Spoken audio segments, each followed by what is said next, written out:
As the brutal conflict in Syria continues on, Melissa Dalton of the Center for a New American Security joins us to discuss U.S. interests in Syria and the tensions that exist within those interests.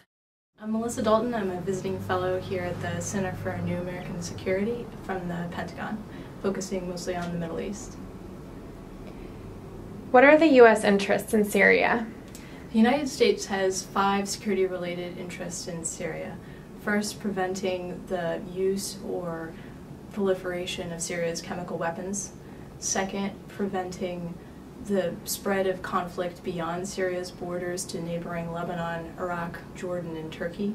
Third, minimizing Iranian efforts to foment conflict in the region via its alliance with Syria. Fourth, ensuring Israeli security. And fifth, preventing al-Qaeda-inspired groups from establishing state safe havens in Syria. What tensions exist in U.S. interests that could complicate policymaking? So there are several tensions. First, if a Syrian regime emerges that is less friendly towards Iran, it could constrain Iran's ability to resupply Hezbollah, and it could also therefore reinforce U.S. international efforts to pressure Iran to a seat at the nuclear negotiating table. But at the same time, Iran could feel more threatened in this scenario, and in losing its strategic retaliatory capability in the Levant, actually be more motivated to pursue nuclear weapons.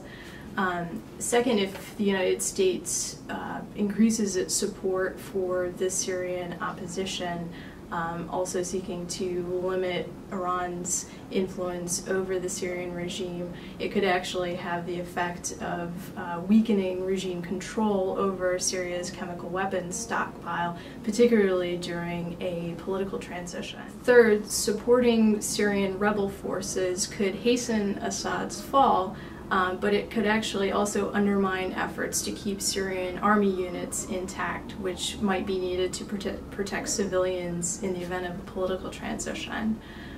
Fourth, challenges in providing logistical and intelligence support for the Syrian rebels inside Syria could actually skew international assistance to favor Syrian opposition members outside of Syria.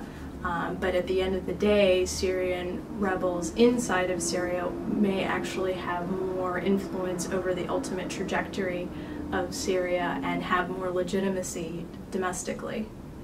So these are among the many tensions that exist between U.S. interests that could complicate U.S. policymaking in Syria.